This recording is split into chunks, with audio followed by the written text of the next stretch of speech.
পরিচালিত হব? যদি আল্লাহর ইশারায় পরিচালিত হয় তাকবীর হবে কার?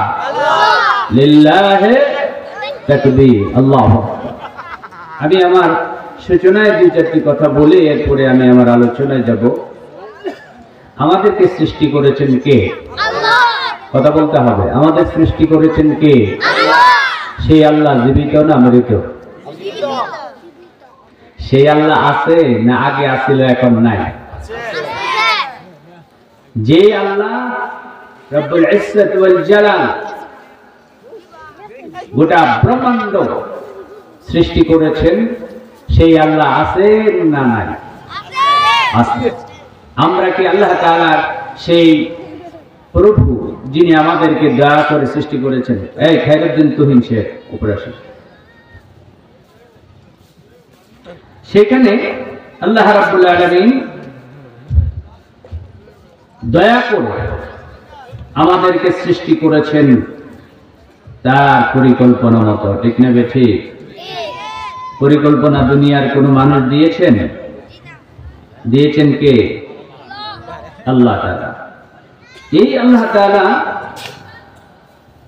আমাদেরকে সৃষ্টি করেছেন তার পরিকল্পনা মতো। দুনিয়ার কোন পরিকল্পনাবিদ আল্লাহর কাছে গিয়ে পরিকল্পনা দেয় নাই যে প্রভু গো বান্দাটারে এমনি বানাও, নাকটা ওইখানে দাও, চোখটা ওইখানে দাও, কি খাইবো কি পরবো সবগুলো পরিকল্পনা নিয়েছেন আমার প্রভু, আমার মালিক, যিনি গোটা পৃথিবীর একচ্ছত্র অধিপতি, যা আঙ্গুলের ইশারায় সাগর, নগর, পৃথিবীর ব্রহ্মাণ্ড চিরিয়ে সাত আসমান জমিন, সাত তবক, যা কিছু আছে সৃষ্ট রাজি সবগুলো যিনি সৃষ্টি করেছেন তিনি হচ্ছেন সেই মহান আল্লাহ। চিৎকার দিয়ে বলেন তিনি কে? সরাসরি কোরআন থেকে আমরা কথা শুনবো। আমি যে আয়াতে কারিমা তেলাওয়াত করেছি সেই আয়াতের বাংলা তর্জমা করেই সরাসরি কথায় চলে যাব। তো আমাদেরকে যদি সৃষ্টি করে থাকে আল্লাহ তাআলা, ওই আল্লাহ নৈকট্য লাভের জন্য, ওই আল্লাহ সাক্ষাৎ লাভের জন্য আশা পোষণ আমাদের প্রাণের দাবি কিনা? কথা বুঝেন নাই? যে আল্লাহ আমাদেরকে পরিকল্পনা দেন নাই গোটা পৃথিবীর মানুষে, আল্লাহ নিজেই বানিয়েছেন যে আল্লাহ আমাদেরকে আবার খাওয়ন করণ সব কিছু চলন বলন যা কিছুর ক্ষমতা দায়িত্ব দান সবগুলো দান করেছেন যে আল্লাহ। সেই আল্লাহ রাব্বুল আলামিনের সাক্ষাৎ লাভ এই গোটা পৃথিবীর মানুষের কামনা বাসনার অন্তর্ভুক্ত আছে না নাই?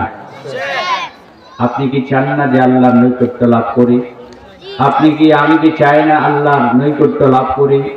আল্লাহর সান্নিধ্য লাভ করার জন্য, আল্লাহর সাক্ষাৎ লাভের জন্য প্রত্যেকটা মানুষের কল্পনা প্রসূত এক নয়নাভিরাম দৃশ্যের অবতারণার অপেক্ষা জর্জরিত দিনাতিপাত করছে গোটা পৃথিবীর মানুষ, ঠিক না বেঠিক? সেই আল্লাহ রাব্বুল আলামিনের নৈকট্য লাভে মাধ্যম আল্লাহ তাআলা সরাসরি কোরআন থেকে আমরা আলোচনা শুনব। আসুন আমরা আল্লাহ তাআলার নৈকট্য লাভের মাধ্যম উপায় গুলো একটু আলোচনা করি। আল্লাহ রাব্বুল আলামিন বলছেন, ফামান কানা ইয়ারজু, যে বা যারা, পুরুষ হোক নারী হোক, শিক্ষিত হোক অশিক্ষিত, গণ্ড মূর্খ, চাকরিজীবী নকরিজীবী, ব্যবসায়ী, যা আছে সব মানুষগুলো এখানে অন্তর্ভুক্ত করা হয়েছে। কানা ইয়ারজু লিকা রাব্বিহি, তার মালিকের, তার রবের, প্রভু আল্লাহ রাজ্জাকের মালিক, রাজ্জাক যুল কুওয়াতিল মাতিন আর রহমান আর রহিম, ওই প্রভু সান্নিধ্য লাভের ইচ্ছা পোষণ করে, আশা পোষণ করে, আশা পোষণ করে তাদের উচিত ফালইয়ামাল আমালান সালিহা, সে যেন ভালো আমল করে, নেক আমল করে। এই নেক শব্দটি বললে বুঝে ভালো, এই নেকের বাংলা হচ্ছে ভালো, ভালো আমল করে, নেক আমল করে। ওয়ালা ইউশরিক বিইবাদাতি রাব্বিহি আহাদা, এবং সেই আল্লাহর সাথে আর কাউকে দুনিয়ার কোনো মানুষকে শরীক করে না, করবে না, করে না, করবে না। তাহলে এখানে এই আয়াতের আলোকে আমরা আলোচ্য বিষয় ঠিক করি যে আল্লাহ নৈকট্য লাভের মাধ্যম। আজকের আলোচ্য বিষয় কি? কথা বলেন। হ্যাঁ, আপনারা বললেন, অন্যরা না বলুক, আপনারা না বললে সমস্যা নেই। আল্লাহর নৈকট্য লাভের মাধ্যম। সূরা কাহাফ এর 110 নম্বর আয়াত। আল্লাহ রাব্বুল আলামিন বললেন, কোন বান্দা যখন ইচ্ছা পোষণ করে হৃদয় থেকে আল্লাহ সাক্ষাৎ লাভের আশা করে পোষণ করে, তার জন্য যতগুলো কর্মকাণ্ড করা প্রয়োজন এই কথাগুলো আল্লাহ রাব্বুল আলামিন বিভিন্ন আয়াত আর পংক্তিতে আলোচনা করেছেন। এক নম্বর হলো আল্লাহ রাব্বুল আলামিন আদম আলাইহিস সালাম জান্নাতে পাঠালেন। হাওয়া আলাইহিস সালাতু ওয়াস সালাম আর আদম একসাথে দেওয়া হলো, জান্নাতে দিয়ে বলা হলো, খেয়াল করে কথাটা শুনেন, বললেন সব কিছু তোমরা শুনো, সব কিছু করো, জান্নাতে থাকো, জান্নাতের নাজ নেয়ামত সব ভোগ করো, ওয়ালা তাকরাবা হাযিহিশ শাজারাতা ফাতাকুনা মিনাজ জালিমিন ফাইম্মা ইয়াতিয়ান্নাকুম মিন্নি হুদা। এরপরে বললেন লা তাকরাবা হাযিহিশ শাজারাতা ফাতাকুনা মিনাজ জালিমিন, যেও নাই বেহেশতের মধ্যে সব নাজ নেয়ামত ভোগ করো। এই অর্ডার দিয়েছেন কে? আল্লাহ। কারে? আদম আলাইহিস সালাম। কয়টা পর্যন্ত চলবে? কয়টা পর্যন্ত চলবে? আদম আলাইহিস সালাম, আদম আলাইহিস সালাম জান্নাতে দিয়ে দিলেন, জান্নাতের নাজ নামত ভোগ করার জন্য সব কিছু দিলেন, কিন্তু বললেন লা তাকরাবা হাযিহিশ শাজারাতা ফাতাকুনা মিনাজ জালিমিন, এই গাছটার নিকটে যায় না। আমার কথা কি বুঝতে পারতেছেন? খেয়াল করে শুনুন। অর্ডার কয়টা? একটা। কয়টা অর্ডার? কথা বলেন, আপনারা রাগ করছেন? অর্ডার কয়টা দিলেন আল্লাহ? একটা দিলেন ভোগ করো, আর একটা দিলেন এখানে যায়, তাই না? তাহলে একটা হচ্ছে আমর, আর একটা হচ্ছে নাহি, একটা নির্দেশ আর একটা হচ্ছে নিষেধ। একটা করলেন করো, আর একটা করলেন করো না। রব্বুল ইজ্জতের পরিকল্পনা মতো আদম আলাইহিস সালামকে জান্নাতে দিয়ে সেখানে বললেন, একটা অর্ডার করলেন যে না, ওই গাছটার কাছে যাবে, যদি যাও তাহলে তুমি জালেমদের অন্তর্ভুক্ত হয়ে যাবা, এই জান্নাতে তুমি থাকতে পারবা না, বেরিয়ে যেতে হবে। আমার কথা বুঝতে পারতেছেন? তাহলে অর্ডার হলো একটা, কিন্তু না, শয়তানের প্ররোচনায় পড়ে ফাআযাল্লাহুমা শাইতান, শয়তানের প্ররোচনায় পড়ে সেখান থেকে বেরিয়ে আসতে হলো। পাঠিয়ে দেওয়া হলো দুইজনকে দুই দেশে। আল্লাহ রাব্বুল আলামিন সেখানে পরবর্তীতে বললেন গোটা পৃথিবীর মানুষের জন্য, فَإِمَّا يَأْتِيَنَّكُم مِّنِّي هُدًى فَمَن تَبِعَ هُدَايَا فَلَا خَوْفٌ عَلَيْهِمْ وَلَا هُمْ يَحْزَنُونَ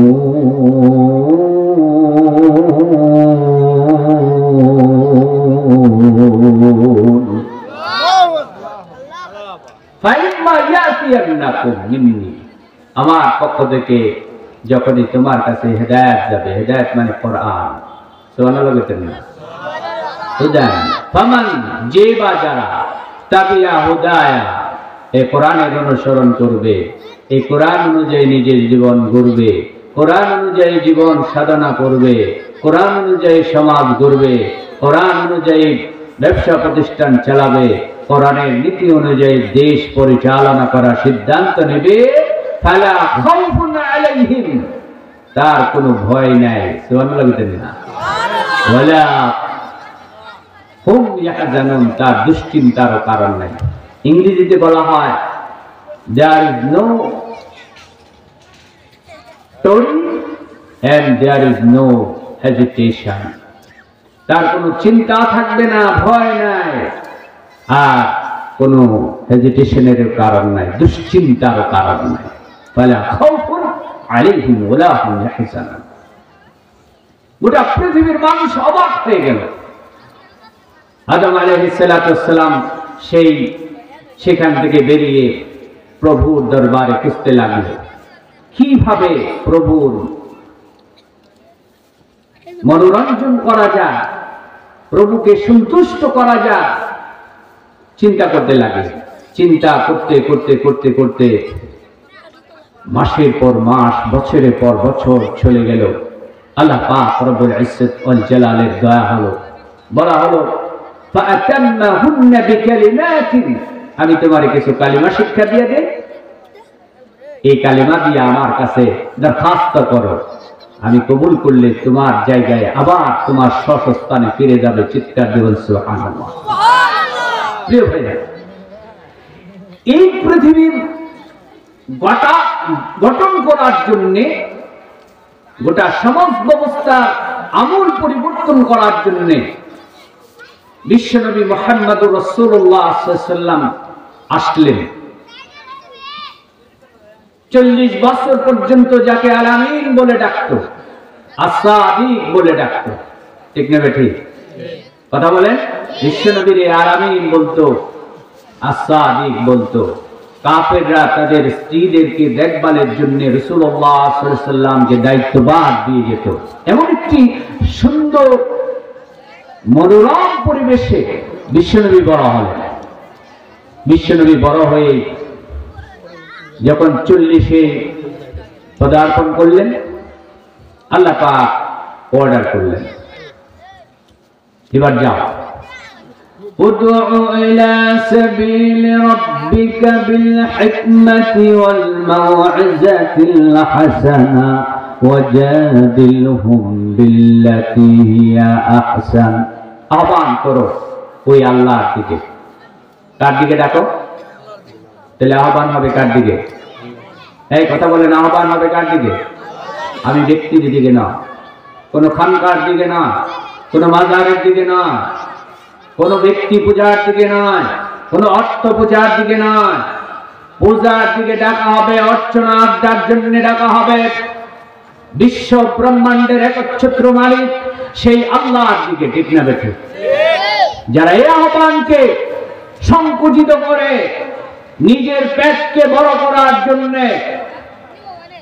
কোরআনের আহ্বান সর্বশেষ বিখ্যাত আহ্বান, গোটা পৃথিবীর শ্রেষ্ঠ মহিয়ান গরিয়ান আল্লাহ রাব্বুল ইজ্জত ওয়াল জালালের পক্ষ থেকে আদিষ্ট বাণী, ঐশী বাণী, এর আহ্বান হবে শুধুমাত্র কেবলমাত্র একমাত্র আল্লাহর জন্য, ঠিক না বেঠি? যে বাজারা নিজেদের দিকে আহ্বান করে, আমারে হাদিয়া দাও, তুহা দাও, তোমার এই করে দেবো, সেই করে দেবো, যারা বলে ওই খানকায় যাও, খানকায় গেলে পরে এই দিব সেই দিব, যারা বলে আমার মাজারে গুরু নিয়ে আসো, এই দিব সেই দিব, এরা সব বন্ধ, ঠিক না বেঠি? তাহলে প্রত্যেকটা মুসলিম উম্মার আহ্বান হবে কার দিকে? আল্লাহর দিকে। আহ্বানটা কেমন হবে?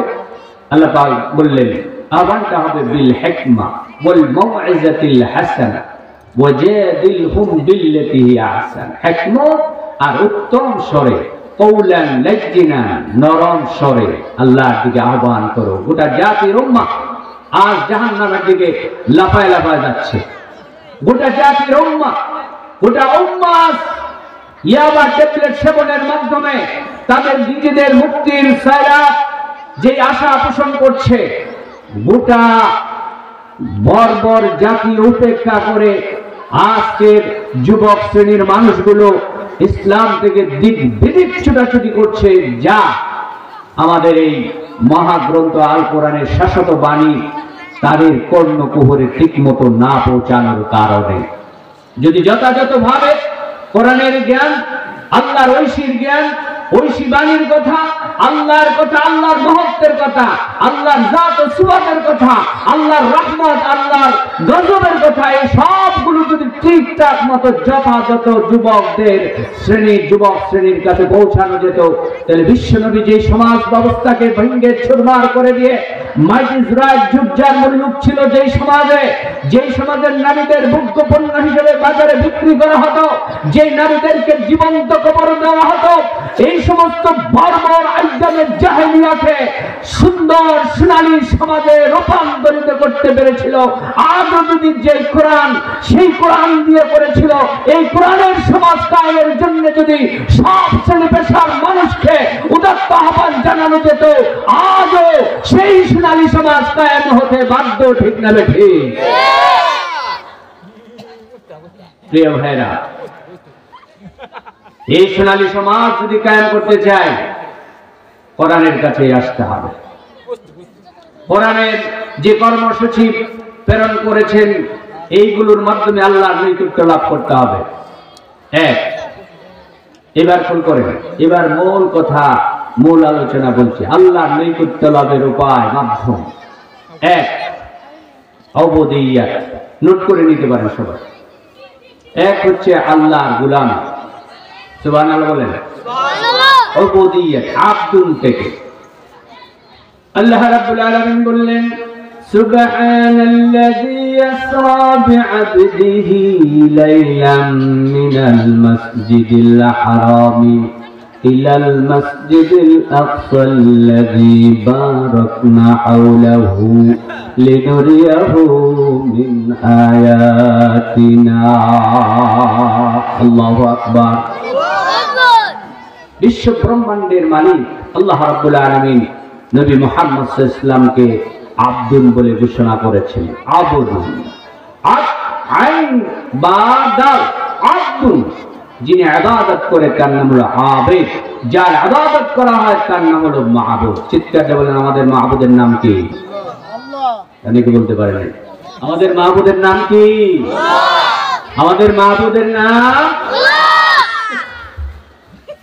বিশ্বনবী সাল্লাল্লাহু আলাইহি ওয়াসাল্লামের দরবারে আসলেন হামাগুড়ি খেয়ে, বিশ্ব নবীর দরবারে আসলেন, বললেন, ইয়া রাসূলুল্লাহি, ইয়া হাবিবাল্লাহ, আমার জান কুরবান হোক, আমার মা বাবা কুরবান হোক, আমাকে দীক্ষা দিন, কালিমা পড়ায় দিন, লা ইলাহা ইল্লাল্লাহু মুহাম্মাদুর রাসূলুল্লাহ। পড়ায় দেওয়া হলো কালিমা। কালিমার দাবি হলো, বান্দা যখন এই বিপ্লবী কালিমা ঘোষণা করে, লা ইলাহা, কোনো ইলা নাই, ইলা নাই বলতে আরবি শব্দ ইলা, কিন্তু এর বাংলা হলো কোনো শাসক নাই, কোনো শাসনকর্তা নাই, আইনদাতা নাই, বিধানদাতা নাই, রিজিকদাতা নাই, মালিক নাই, কর্তা নাই, সব একাকার হয়ে যায় বান্দা। বান্দা তার রবের দিকে একাকার হয়ে বলতে শুরু করে, প্রভু গো, তুমি আমার একমাত্র রিজিকদাতা, কল্যাণদাতা, আইনদাতা, শাসনকর্তা, বিধানদাতা। ঠিক না বেঠিক? যাদের এই বিশ্বাসের দুর্বলতা আছে, আইনদাতা, রিজিকদাতার যদি দুর্বলতা আছে, তাহলে মসজিদের ইমামতি করবে, সে যদি হক কথা বলতে গলা আটকে যায়, বুঝতে হবে রিজিক দাতার ব্যাপারে আল্লাহ যে একমাত্র শুধুমাত্র রিজিক দাতা, এর উপরে তার সন্দিহান আছে, সন্দেহ আছে। একজন বক্তা যদি হক কথা বলতে দূরে থাকে, তাহলে বুঝতে হবে বক্তার আল্লাহ রিজিক দাতা, এই কথা বলার জন্য তার গলা কেটে ওঠে। বুঝতে হবে ওই বক্তার আল্লাহ রিজিক দাতা, এটার মধ্যে সন্দেহ আছে। ব্যবসায়ী, একজন ব্যবসায়ী মালিক, অনেক টাকার মালিক, ধন সম্পদের মালিক, যদি সে বলতে লা ইলাহা ইল্লাল্লাহ বলে তাকে আঙ্গুল উঁচু করে, তাহলে সে বলবে ব্যবসা কল্যাণ আর অকল্যাণ যা কিছু দিবা গো প্রভু, তুমি একমাত্র দৈন্য মালিক, তুমি সারা পৃথিবীতে কেউ দেওয়ার মালিক নাই। ঠিক না বেঠিক? চাকরিজীবী, নকরিজীবী, ব্যবসায়ী, বাণিজ্য, সবগুলোর ক্ষেত্রে যদি কালিমা পড়ে থাকে লা ইলাহা ইল্লাল্লাহু মুহাম্মাদুর রাসূলুল্লাহ, তার প্রত্যেকটা কাজে কর্মে, মুআমালাত, মুআশারাত, লেনদেন, চলন, কথন, বলন, সব কিছুর মধ্যে ফুটে উঠবে আল্লাহ একচ্ছত্র অধিপতির নাম। ঠিক না বেঠিক? কথা বোঝেন নাই? কথা বোঝেন নাই? একজন বক্তা যদি সে হক কথা বলতে না পারে, বুঝতে হবে আল্লাহ রিজিকের ব্যাপারে আল্লাহ যে রাজ্জাক তার সন্দেহ আছে। আপনারা কি হক কথা শুনতে রাজি না মিথ্যা কথা হাসা কথা শুনতে রাজি? কোরআন থেকে শুনুন। আল্লাহ রাব্বুল আলামিন বললেন বান্দারে ওয়ামা মিন দাব্বাতিন ফিল আরদি ইল্লা আলাল্লাহি রিজকুহা। কিসের ভয় করো, কিসের চিন্তা করো? এই জমিন কার? আল্লাহ। সূরা বলেন এই জমিন কার? আল্লাহ। এই জমিন আল্লাহ, এই আকাশ কার? আল্লাহ। আমরা কার? আল্লাহ। অনেকে মুখ তুবড়ে বলেছে এই আকাশ কার? আল্লাহ। এই জমিন কার? আল্লাহ। আমনে কার? আল্লাহ। আমরা 14 গোষ্ঠী, আল্লাহ। ঘর বাড়ি, আল্লাহ। যদি আল্লাহর হয়ে থাকে আইন চলবে কার? আল্লাহ। আলা লাহুল খালক ওয়াল আমর, সৃষ্টি যার, প্রশাসন চলবে আল্লাহ রাব্বুল আলামিন। সিদ্ধান্ত দিয়ে দিলেন সৃষ্টি যার, আইন চলবে তার, সৃষ্টি যার, প্রশাসন চলবে তার। সংসদ ভবন থেকে রান্নাঘর পর্যন্ত গোটা পৃথিবী যদি আল্লাহর কোরআন দিয়ে পরিচালিত হয়, চুরি থাকবে না, ডাকাতি থাকবে না, চিন্তায় থাকবে না, ব্যভিচার থাকবে না, লুণ্ঠন থাকবে না। এক শ্রেণীর মানুষ ফুলে আঙ্গুল ফুলে কলা গাছ হবে না, আরেক শ্রেণীর মানুষ, এক শ্রেণীর মানুষ থাকবে নিচতলা, অন্য শ্রেণীর মানুষ থাকবে 10 তলা। এই হবে না। আল্লাহর কোরআন দিয়ে একমাত্র ইনসাফ ভিত্তিক সমাজ প্রতিষ্ঠা করা সম্ভব। ও পৃথিবীর মানুষ শুনে রাখো, আল্লাহ সিদ্ধান্ত দিয়ে দিলেন আলা লাহুল খালকু ওয়াল আমরু, সৃষ্টি যার, আইন চলবে তার, এর বাইরে চলতে পারে না। ঠিক না বেঠিক? যে ব্যক্তি অবদিয়াত করবে, আব্দুন করবে, আবেদ, ওই ব্যক্তিকে আল্লাহর জাত সম্পর্কে জানা লাগবে। আল্লাহর জাত সম্পর্কে ক্লিয়ার ধারণা নেওয়ার পরে সে সিফাত সম্পর্কে জানবে। সিফাত সম্পর্কে ধারণা নেওয়ার পরে সে তার আল্লাহর বিধান সম্পর্কে জানবে। পৃথিবীতে নবী রাসূলদেরকে জিজ্ঞাসা করা হলো যে আপনাদেরকে পৃথিবীতে প্রেরণের উদ্দেশ্য কি? সূরা সফে আল্লাহ তাআলা বলছেন হুয়াল্লাযী আরসালা রাসূলাহু বিল হুদা ওয়া দীনিল হক লিইয়ুযহিরাহু আলা দীনি কুল্লিহি ওয়ালাউ কারিহাল মুশরিকুন কাফিরুন জালিমুন। সেই সত্তা যিনি আল্লাহ রাব্বুল আলামিন নবী রাসূলদেরকে প্রেরণ করেছেন এই পৃথিবীতে দ্বীন বিজয় করার জন্য। সুবহানাল্লাহ। প্রিয় ভাইরা, এই দ্বীন বিজয় করতে আসার পরে যে নবী মুহাম্মদ সাল্লাল্লাহু আলাইহি ওয়াসাল্লাম গোটা পৃথিবীতে আলামিন ছিল, বিশ্বাসী ছিল, যে নবী মুহাম্মদ সাল্লাল্লাহু আলাইহি ওয়াসাল্লাম ছিলেন সাদিক, বিশ্বাসী, আমানতদার, সেই নবী হয়ে গেলেন পৃথিবীর সবচাইতে জঞ্জালের কারণ। উবুদিয়াতের ব্যাপারে আল্লাহ রাব্বুল আলামিন বললেন বান্দা কিভাবে আব্দুল গোলামি করবে, এই ব্যাপারে আল্লাহ রাব্বুল আলামিন বললেন বান্দা যখন তার 3.5 হাত বডিকে প্রস্তুত করবে আল্লাহর গোলামির জন্য, আল্লাহর গোলামি করতে আসবে। গোলামি হচ্ছে এমন অবস্থার নাম যে বান্দার ভিতরে যত কিছু আছে সব কুরবানি দিয়া আল্লাহর উদ্দেশ্যে দাঁড়াবে। ঠিক না? গোলামি হচ্ছে আব্দুল, এর মানে হচ্ছে এরকম একটা লাশ। বুঝতে চেষ্টা করুন, একটা লাশ যখন মানুষ মারা যায়, এই লাশটাকে যখন গোসল করে নিয়ে যায় কিছু মানুষ, ঠিক কিনা? গোসল করে নিয়ে যায় না? গোসল করাইতে নিয়ে যায় যে লাশ বহনকারী, গোসল করাইতে নিয়ে যায় যারা গোসল করাবে, ওই লাশটাকে যখন গোসল করাইতে যায়, গোসল করানোর সময় এদিক ওদিক ঘোরাফেরা করায় কিনা? আচ্ছা বলেন তো, লাশ কি সেদিন বলতে পারে বেড়াইতে করিস না? বলতে পারে? লাশ কি বলতে পারে যে না নড়াচড়া আমাকে করায়েন না? এরকমটা বলতে পারে?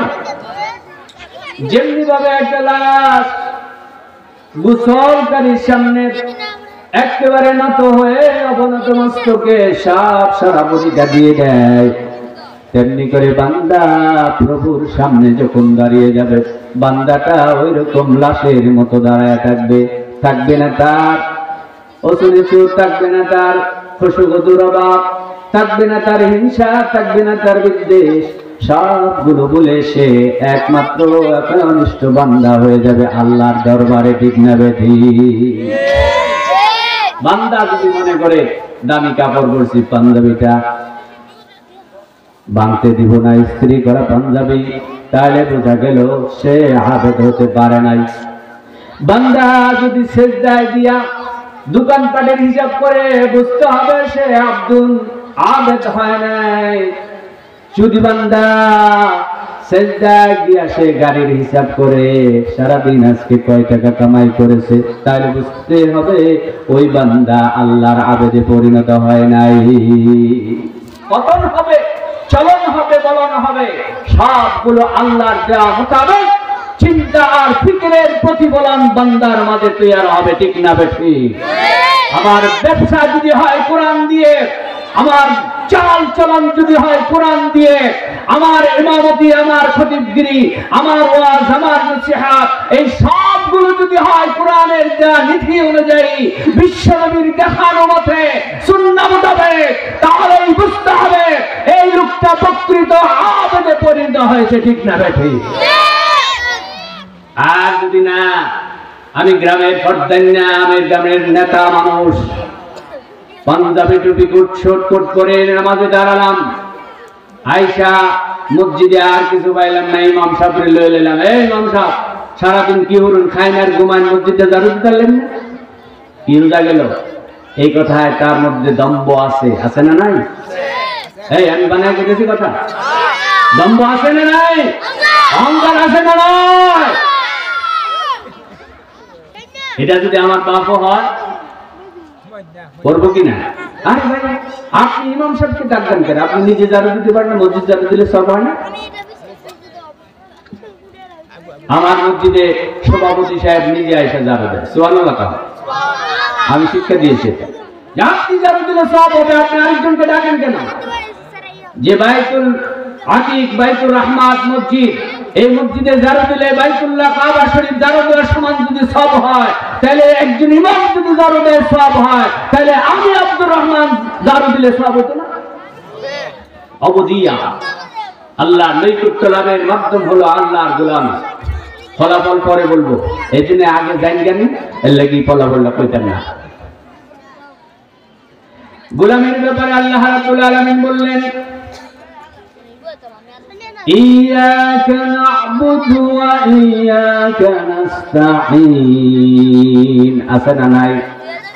সবাই পড়েন গলা ছেড়ে দিয়ে, ইয়্যাকা না'বুদু ওয়া ইয়্যাকা নাস্তাঈন। কই পড়ছেন না? আপনারা পড়েন, আমি শুনি।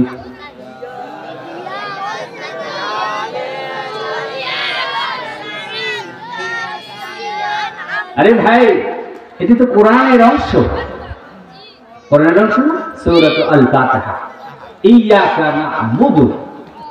আর তুই যদি বুঝতে নেই আয়াতের মর্ম কি, অজবা তুমি তো বুঝো না এই কথাগুলো।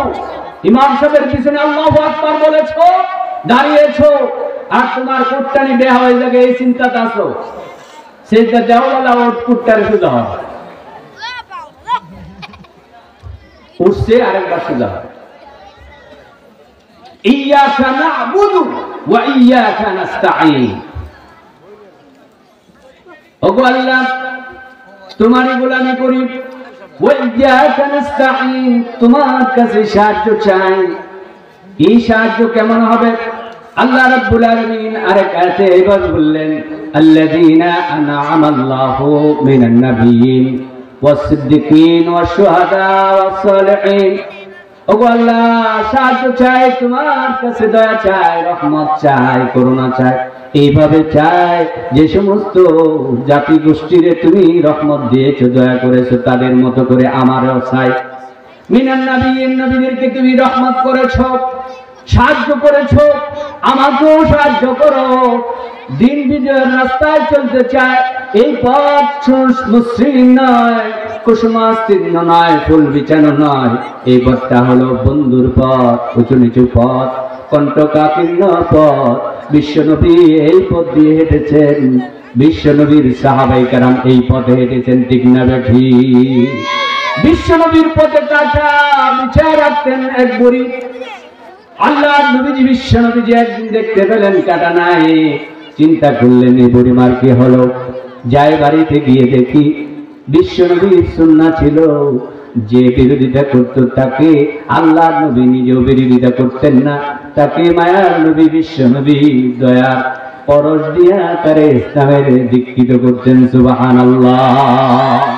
আজ যে সমস্ত বায়ানা ইয়াবা ট্যাবলেটে আসক্ত হয়ে পড়েছেন, গাঁজা মাতে আসক্ত হয়ে পড়েছেন, ব্যক্তি পূজায় লিপ্ত হয়ে পড়েছেন, আর মাজার পূজায় লিপ্ত হয়ে পড়েছেন, পদ পূজায় লিপ্ত হয়ে পড়েছেন, ক্ষমতার পূজায় লিপ্ত হয়ে পড়েছেন, এই সমস্ত লোকদেরকে দয়ার পরবশ বিছিয়ে দিয়ে, বিছানা দিয়ে সমস্ত লোকদেরকে ইসলামের সুশীতল ছায়াতলে আনতে হবে, ঠিক না বেঠিক? এই দায়িত্ব কেটা পালন করবো? আকাশকে ফেরেশতা নাকি? কারা? আপনাদের মাঝে যারা তৈরি হতে হবে। আল্লাহ রাব্বুল আলামিন বললেন, কুনতুম খায়রা উম্মাহ উখরিজাত লিন-নাসি তা'মুরুনা বিল মা'রুফ ওয়া তানহাউনা 'আনিল মুনকার। সুবহানাল্লাহ। কইতেন না কুনতুম খায়রা উম্মাহ? দেখেন আল্লাহর কত মহব্বত, আল্লাহর কত রহমত, করুণা। ওই আল্লাহ রাব্বুল আলামিন বললেন, তোমাদের মাঝে সর্বোত্তম জাতি তো হলো ওরা, সর্বোত্তম মানুষ তো হলো ওরা। ওই জাতির কথা আল্লাহ পাক বলেছেন, আপনি যদি ছোট ছোট করে আসেন বলেন সর্বোত্তম ব্যক্তি তো হলো ওরা, সর্বোত্তম মানুষটা হলো ওই ব্যক্তি যে ব্যক্তি তা'মুরুনা বিল মা'রুফ ওয়া তানহাউনা 'আনিল মুনকার। সুখে থাকুক, স্বাচ্ছন্দ্যে থাকুক, দুঃখে থাকুক, কষ্টে থাকুক, আর বিপদে থাকুক, টাকা থাকুক আর পয়সা না থাকুক, ব্যবসা থাকুক আর নাই থাকুক, ব্যক্তি যখন দুইটা কাজ করবে আল্লাহর আদলে, আল্লাহ আদেশের অনুযায়ী বোঝা যায় ওই ব্যক্তিটাই হলো সমাজের সবচেয়ে উত্তম ব্যক্তি। সুবহানাল্লাহ। কোন আরো জোরে, আরে আস্তে, আরেকটু আস্তে, আরেকটু আস্তে। দেখুন আমরা সুবহানাল্লাহ ভাবে যেমন না লাগবো শুনলে কইতে পারে কি ওয়াজ মাহফিলে তো অত সুবহানাল্লাহ করতে বাইক তো দেখছি না একদিনও ফজরের সময় উঠতে নিয়ে নদী দিচ্ছে আওয়া উনি এই ভয়ে কি বন্ধ করে রাখছেন? সুবহানাল্লাহ কোন চিৎকার দিয়ে বলে সুবহানাল্লাহ। প্রিয় ভাইরা, উত্তম মানুষটা হলো ওই কুনতুম খায়রা উম্মাহ উখরিজাত লিন-নাস তা'মুরুনা বিল মা'রুফ। সৎ কাজের আদেশ দিব, অসৎ কাজে কি দিব? বাধা দিব। এখন যদি হালি সৎ কাজের আদেশে দেন, অসৎ কাজে বাধা না দেন, আপনার সমাজ ব্যবস্থা লুণ্ঠিত হবে, এই সমাজ ব্যবস্থা হেবায় আসক্ত হবে, এই সমাজ ব্যবস্থা ব্যক্তি পূজায় লিপ্ত হবে, এই সমাজ ব্যবস্থায় আকামে জর্জরিত হবে, এই সমাজ ব্যবস্থা দুর্নীতিবাজদের আখড়া হবে, এই সমাজ ব্যবস্থা টাকা পাচারকারীদের আখড়ায় পরিণত হবে, ঠিক না বেঠিক? আর যদি আপনি সত্যের ধারক হয়ে সত্যের কথা বলুন জাতির কাছে, যেখানে সত্য ন্যায়ের কথা বলবেন, যেখানে অন্যায় সেখানে প্রতিরোধ, যেখানে অন্যায় সেখানে প্রতিরোধ, যেখানে অন্যায় সেখানে প্রতিরোধ, সেই হবে খাঁটি মুমিন, ঠিক না বেঠিক? মজা মজা খালি বড় বড় দেশি মুরগির রান খাইটাই খালি সৎ কাজের আদেশ দিবেন না। প্রিয় ভাইরা, আল্লাহ রাব্বুল আলামিন বললেন, আল্লাহর কাছে আমরা বললাম ইহদিনাস সিরাতাল মুস্তাকিম সিরাতাল লাযিনা আন'আমতা আলাইহিম গায়রিল মাগদুবি আলাইহিম ওয়ালাদ-দাল্লিন। আমিন বলেন, আমিন। আল্লাযীনা আন'আমা আল্লাহু মিনান নাবিয়্যিন। আল্লাহ তুমি নবীদেরকে সাহায্য করেছো, আমাদেরকেও তোমার এই দ্বীনের পথে চলার জন্য সাহায্য করো। সকলে বলেন আমিন। অসিদ্দিকিন, নবী হওয়া সম্ভব নয়, নবীর ফালা শেষ, বিশ্ব নবীজি বলছেন আমি হলাম শেষ নবী, আমার পরে আর কোন নবী নাই। আনা খাতামুন নবিয়্যিন লা নবিয়্য বা'দি। এরপরে সিদ্দিকীন ওয়াস শুহাদা, যারা শহীদ হয়েছেন আল্লাহর দ্বীন বাস্তবায়নের জন্য। বিশ্বনবী কঙ্কর নিক্ষিপ্ত হয়েছেন, মাথা মুকুট ভেঙ্গে, শিরস নাম ভেঙ্গে। শেষ করুন। হ্যাঁ হ্যাঁ ঠিক করুন, তো শেষ। ঠিক আছে, 1 নম্বর আল্লাহর নৈকট্য লাভের মাধ্যম। 5 মিনিটের ভিতরে শেষ করতে হবে। 1 উবুদিয়্যাত, আল্লাহর গোলামি করতে হবে। 2 জিকির ও দোয়া। ভীষণ কথা ছিল, অনেক কথা ছিল, একটি কথা বলে দিই, ফাজকুরুনি আযকুরকুম ওয়াশকুরুলি ওয়ালা তাকফুরুন। আল্লাহ তোমারে আমি স্মরণ করি, তুমি আমাদেরকে স্মরণ করো। আমারে অকৃতজ্ঞ হলে, আমার প্রতি অকৃতজ্ঞ হলে আল্লাহ অকৃতজ্ঞ হবে। এই কথা আপনারা বুঝতে পেরেছেন। এটার ব্যাখ্যাটা হচ্ছে এইরকম। হযরত মুহাম্মদ সাল্লাল্লাহু আলাইহি সাল্লাম, বিশ্বনবী মুহাম্মদুর রাসূলুল্লাহ সাল্লাল্লাহু আলাইহি সাল্লাম শিয়াবে আবি তালিবের 3 বছর প্লাস জেল খেটেছেন। কয় বছর প্লাস? 3 বছর প্লাস বিশ্বনবী জেল খেটেছেন। কে খেটেছেন? শুধু বিশ্বনবী না, তার সাথে খাদিজাতুল কুবরা রাদিয়াল্লাহু তাআলা আনহা সহ 3 বছর প্লাস জেল খেটেছেন। জেলের ভিতর বসে আল্লাহ রাব্বুল আলামিনের কাছে, আল্লাহর কাছে বললেন, প্রভু হে, তোমার দ্বীন বাস্তবায়নের জন্য, এই দ্বীনকে বিজয়ী করার জন্য আমাকে জেল খাটতে, জেলখানায় বন্দী হতে হয়েছে। সেইখানে আল্লাহ রাব্বুল আলামিন 3 বছর পরে সুন্দর একটি পরিবেশ কায়েম করে, যে পরিবেশ দেওয়া হয়েছিল আল্লাহর পক্ষ থেকে, ফাজকুরুনি আযকুরকুম। এর অর্থ হচ্ছে এরকম নয় যে আপনি আল্লাহকে বলবেন আল্লাহ আল্লাহ আল্লাহ আল্লাহ, আর সে আদিমে বসে আল্লাহ বলতে থাকবে মাহবুব মাহবুব মাহবুব, এরকমটা না। আল্লাহ রাব্বুল আলামিন এর নবী ইউনূস আলাইহিস সালাম মাছের পেটে পড়ে গেলেন। ভীষণ অন্ধকার, 3 অন্ধকারে চলবে অনেক কথা, যে কথা বলতেছিলাম সেই কথা শেষ করে দেই। তো সেখানে বসে আল্লাহর কাছে যে বললেন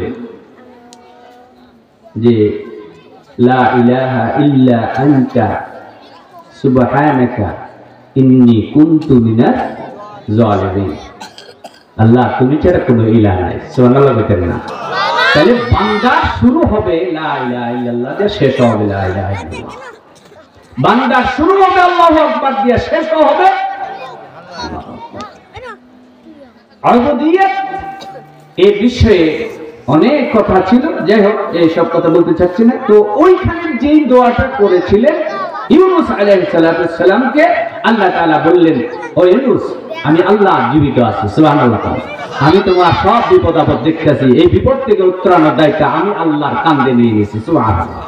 এই যে কাঁধে নিয়ে নিয়েছে বান্দা, যখন কাযালিকা নাজিজিল মুমিনিন, এইভাবে করে যত মুমিন পৃথিবীতে আল্লাহর দ্বীন বাস্তবায়নের জন্য সামনের দিকে এগোতে যাইয়া যত বিপদে পড়বে, সমস্যায় পড়বে, আল্লাহর সাহায্য চাবে, আল্লাহ তাআলা তখন আকন্ঠ চিত্তে ভালোবাসা দিয়া ওই বান্দাকে যে রক্ষা করবেন, এর নাম হলো আযকুরকুম। সুবহানাল্লাহ। এখন কি বুঝাইছে? ক্লিয়ার? আপনি আল্লাহ স্মরণ করবেন মানে আপনার কথা, কাজ, কর্ম এই সবগুলো হবে জিকির। 3 ধরনের, জিকির কলবি, জিকির লিসান, জিকির আমালি। জিকির কলবি, জিকির লিসান, জিকির আমালি, 3 প্রকারের জিকির করা লাগবে। একটা হচ্ছে কলব দিয়ে জিকির করবেন, আরেকটা হচ্ছে লিসান দিয়ে করবেন, আরেকটা হচ্ছে আমলি। জিন্দেগির বাস্তব জীবনে আপনি চাকরি করছেন, সেখানে ঘুষ খাবেন না, ঘুষ খাবেন না, দুর্নীতি করবেন না। আপনি ব্যবসা করছেন, মাপে কম দিবেন না, অ্যাসিডারি করবেন না, বাটপারি করবেন না। আপনি যদি এই সবগুলো ছেড়ে দিয়ে আল্লাহর গোলামির জন্য একনিষ্ঠ হতে পারেন, তাহলে আল্লাহ তাআলা যে ফলটা বলেছেন সূরা কুরাইশ, আল্লাহ তাআলা এই আয়াতে শেষ করে কোট করছে, ফালইয়াবুদু, তুমি গোলামি করো, পূজা করো, অর্চনা করো, আল্লাহ উপাসনা করো, রব্বা হাযাল বাইত, ওই হাজা বাইত মানে কাবা শরীফের মালিকের, অর্থাৎ রব। কুল আউযু বিরাব্বিন নাস, মালিকিন নাস, ইলাহিন নাস, মিন শাররিল ওয়াসওয়াসিল খান্নাস আল্লাযী ইউওয়াসবিসু ফি সুদুরিন নাস মিনাল জিন্নাতি আছে না নাই? পড়লে তো সব হয়। ফালইয়াবুদু রাব্ব হাযাল বাইত। আল্লাহ রাব্বুল আলামিন বললেন, আমরা জিজ্ঞাসা করলাম, হে বাড়ি তাআলা, যদি একনিষ্ঠতার সাথে ইখলাসের সাথে তোমার গোলামি করি, তোমার পূজা করি, তোমার প্রশংসা করি, ইবাদত করি, বন্দেগী করি, তাহলে কি হবে? আল্লাযী আত'আমাহুম মিন জু। আল্লাহু আকবার। তুমি যে এই জন্য সেটারি করো, যে জন্য মাপে কম দাও, যে জন্য বাটপারি করো, যে জন্য তুমি পদ পূজা করো, যে জন্য তুমি ব্যক্তি পূজা করো, যে জন্য তুমি অর্থ পূজা করো, এই সবগুলো পূজার কোনো প্রয়োজন নাই। তোমার নাকার কপালকে আল্লাহর জন্য সুনির্ধারিত করো। তুমি যদি এইভাবে করতে পারো, দেশ বিদেশে যেখানে যাও, আল্লাযী আত'আমাহুম মিন জু, তোমার পেটে ক্ষুধা লাগলে পরে সেই ক্ষুধা নিবারণ করে দিলাম আমি আল্লাহ। ওয়া আমানাহুম মিন খাউফ, দিন প্রতিষ্ঠার কাজে যেখানে যাও, তুমি কর্মী হইতে গেলা, তুমি রুকন হইতে গেলা, তুমি নেতা হইতে গেলা, তোমার সমাজের দিন প্রতিষ্ঠার কাজ করতে যাও, বাধা আসলো, সমাজের চতুর্দিক থেকে ভয় আসলো, ভীতি আসলো, সেই ক্ষেত্রে তুমি যদি অটল থাকো, অচল থাকো, তাহলে আল্লাহ রাব্বুল আলামিন সূরা হামিম আসসাজদায় বলেছেন, আল্লাযী ইন্নাল্লাযীনা ক্বালু রাব্বুনাল্লাহ সুম্মা ইসতাকামু তাতানাজ্জালু আলাইহিমুল মালায়েকা, আকাশ থেকে ফেরেশতা নাযিল করে তোমারে সাহায্য করব। তারা এসে বলবো, দুনিয়া তো তোমার সাহায্যকারী ছিলাম, আখিরাতে তোমার সাহায্যকারী থাকবো। আল্লাহ তাখাফু ওয়া লা তাহজানু, তোমার ভয় নেই, তোমার দুশ্চিন্তার কারণ নাই। ওয়া আবশিরু বিল জান্নাহ, তুমি জান্নাতে প্রবেশ করো, তুমি জান্নাতে ঢুকে পড়ো। সুবহানাল্লাহ। প্রিয় ভাইরা, এই হলো আল্লাহর নৈকট্য লাভের এক, আল্লাহর উবুদিয়ত; দুই, আল্লাহর জিকির ও দোয়া; তিন, তাওবা; চার, আত্মশুদ্ধি। আল্লাহ তাআলা এই চারটি পয়েন্টের উপরে কথা ছিল, বিশদ একটি পয়েন্টের উপর কথা বললাম। এর উপরে আমল করার নিয়তে আমিও বলছি, আপনারা আমল করার নিয়তে আল্লাহ তাআলা সন্তুষ্টির লক্ষ্যে, আল্লাহ সন্তুষ্টির লক্ষ্যে, শুধুমাত্র কেবলমাত্র আল্লাহ সন্তুষ্টির লক্ষ্যে আপনারা নামাজ ধরবেন না ছাড়বেন? একটু হাত তুলে দেখায় দিন। ধরবেন? আল্লাহ তাআলা আমাদের এই নামাজকে কবুল করুক। সকলে বলেন আমিন। দিন প্রতিষ্ঠার কাজে আপনারা সময় দিবেন, শ্রম দিবেন, আল্লাহর জমিনে আল্লাহর দ্বীন কায়েমের পক্ষে কথা বলবেন, আওয়াজ তুলবেন, একবার জোরে সুরে বলবেন লিল্লাহি তাকবীর। আওয়াজ তুলে হাত তুলেন, লিল্লাহি তাকবীর, লিল্লাহি তাকবীর। হাযা মা ইনদি ইলমুস সাআ। আলাউদ্দিন আইএমসি মিডিয়া কুরআন হাদিসের কথা বলে, সত্যের দিকে আহ্বান করে। Alauddin IMC media.